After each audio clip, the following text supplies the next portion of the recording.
Tuli ku mutwe gwaffe ogwa Standard News nange da Element Man muzzukulu wa Mugema nze da Element Man okubeera nga nkutuusaako ebifa mu ggwanga. Genda ku mukutu gwaffe ogwa TikTok onoonye Standard News UG nga kw'otadde ne YouTube naye onoonye Standard News UG ogende maaso n'okubeera nti otufollowinga. Neebaza mwenna abagenda maaso n'okubeera nti mutugoberera, mwebale nnyo, mwebalire ddala. Kati nno ensonga eriwo omusajja gwe bayita Okello Onyom ono gye buvuddeko yagenda maaso n'okubeera nti atta abaana bana wali eggaba.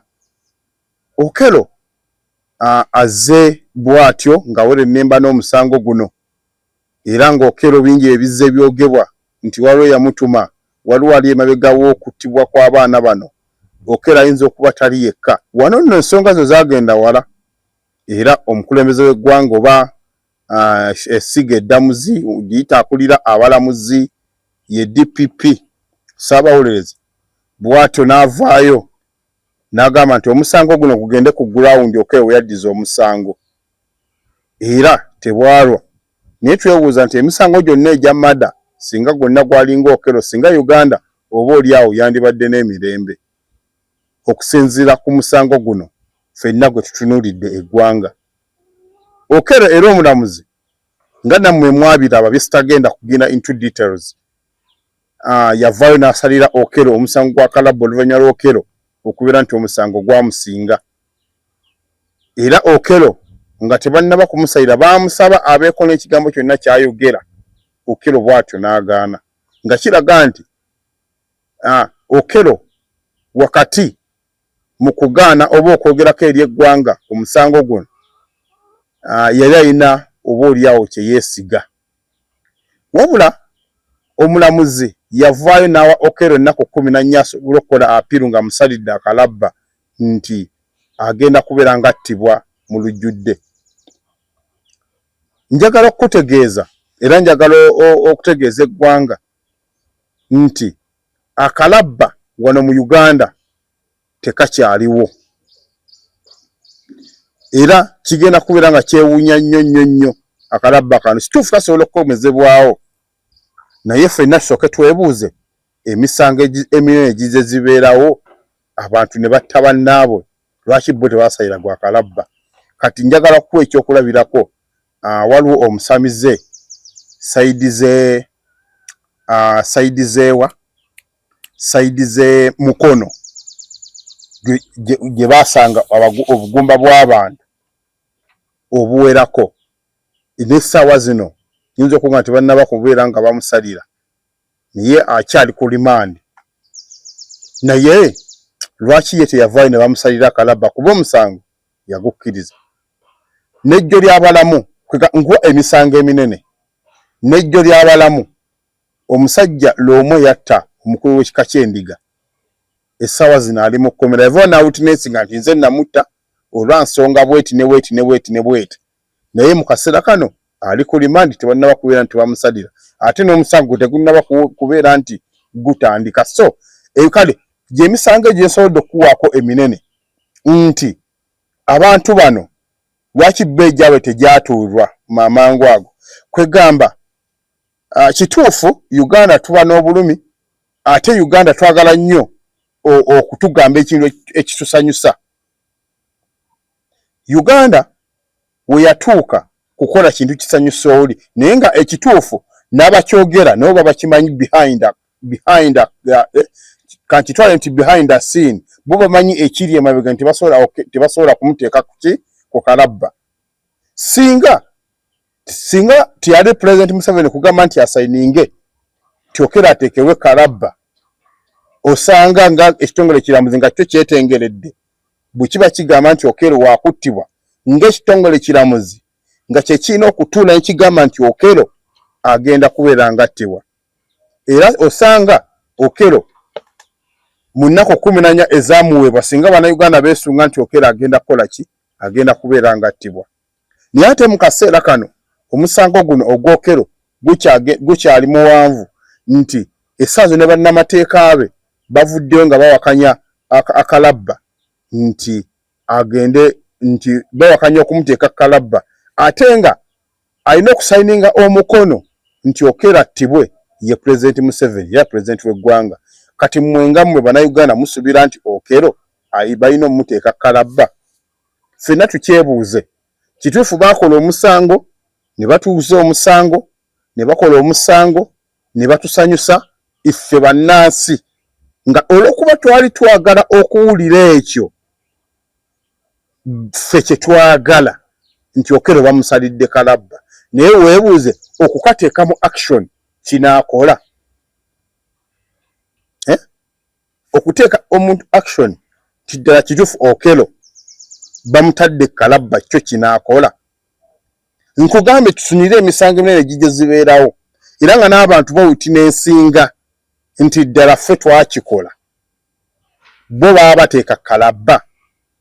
Ate nno mwanattu bali bo bakkiririzaawo naye Okello yasooka kwegaana ne bagera maaso n'okunoonyereza. Poliisi nereeta obutambi, poliisi nereeta engoye eza Okello kweza yakolako ettemu ku lunaku olwo nereeta obwambi era gye byawunzikibwa nga Okello omusango bagamba nti gumusinze. Naye abaffe gwali eyo oyinza okukkiriza nti Okello bagenda muteeka kalabba. Tutunulire nnyo ensonga zino era tutunulire nnyo n'ekiri behind ow'ensonga eno. Banagala si kubawuddiisa naye nga ekituufu kyekyo Pulezidenti w'eggwanga yalina okuteekako signature nti Okello attibwe. Naye Pulezidenti yajjawo ennyini akalabba. Kitegeeza singa ateekako omukono ku kalabba kano ak'Okello, kitegeeza akalabba kaba kakomyewo mu Uganda. Era nga buli musango muntu yenna azza omusango aba waakuttibwa. Kati gwe kirowoozeemu bw'aba Okello banatta bameka? Nze nabagamba nti Uganda teri nga nsi ndala. Uganda yenyumirwa nnyo okubeeraawo ng'eraba ku muntu. Uganda yenyumirwa nnyo okulaba ng'eraba ku muntu. Kati Okello bagenda muteeka eruzira. Nze bingi emisango mingi gizze gibeerawo. Tulina n'omujaasi eyavaayo n'akuba abantu ekirindi ky'abantu mu bitundu by'Egombe. Oyo naye bamusalira imprisonment. Naye oba akyaliyo tetumanyi. Naye ng'ateeka okuba akyaliyo. Naye ye lwaki bamusalira kalabba? Kooti amagye ge gaatuula ku gwina gasala omusango. Nga guno wegubadde era amagye gano gajja ku ssiini. Abantu bano yaddiza omusango. Naye kati ffenna twebuuza nti omusango guno Okello baddala banaamuteeka kalabba wange. Kati ffenna tusooka twebuuze era tutuulaawo ffenna tulowooze nti ddala kituufu Okello bagenda kumuteeka kalabba oba nedda. Okello nkuwadde ensonga nti lwaki Okello tebagenda muteeka kalabba olw'ensonga bw'eki newe nti Museveni ye yajjawo akalabba. Kitegeeza bw'asayininga akalabba aka Okello, kitegeeza Uganda akalabba kaba kakomyewo. Ate njagala kugamba nti Uganda tunyumirwa nnyo okulaba ku muntu ng'abonaabona nti bamubeeza mu kkomera lwakiri n'afiira mu kkomera.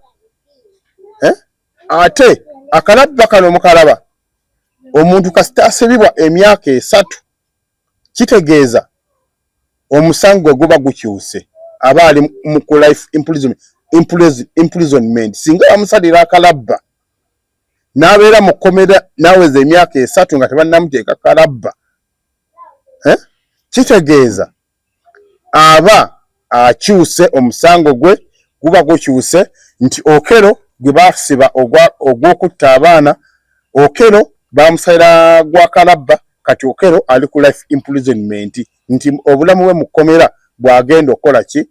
Abeere mu kkomera, abonebonereyo, afiireeyo mu kkomera, bamumale bamuddize abeewaabwe. Kyenjagala okubagamba nti ebisingawo tukyagenda maaso tugattagatta emboozi y'Okello. Okello gwe naawe sooka otuulemu wansi olowooze nti akalabba dda banaamuteeka kalabba. Kati essaawa bannamateeka ye bagenze kukola apiiru nti Okello talina kuteekebwa kalabba. Bamuwadde ennaku 14 ziro zinaatera okuggwako. Singa kati kyekiriwo ku social media oba singa si kyekiriwo nti Okello abuuza ennaku bwe ziti, Okello abuuza ennaku bwe ziti, Okello abuuza ennaku bwe ziti, nze nkugamba nti singa Okello bamuteeka kalabba kitegeeza akalabba kaba kagenda kukola ki? Kaba kakomyewo mu butongole, akalabba kakakomyewo mu mateeka nga tewali agenda kuddamu kajjawo kuba aliko ye yajjawo akalabba. Akalabba kakoma ziti gwali wa mulembe gwa Amini. Oba gwali gwa Museveni nga yakatandika waliwo omuntu gwe baateeka kalabba oba yali 9 mu emeka. Yali Museveni yali 9 mu 9 awo eba mu 3 mu 2 waliwo omuntu gwe baateeka kalabba. Kati akalabba ne Museveni president w'eggwanga n'akajjawo. Kati ffenna twebuuza nti Okello anaabeera kalabba paka ddi? Mbadde The Element Man muzzukulu wa Mugema. Tukyagenda maaso n'okugobera nti ensonga y'Okello dda kituufu Okello anaateekebwa kalabba oba nedda. Kale mubeere bulungi.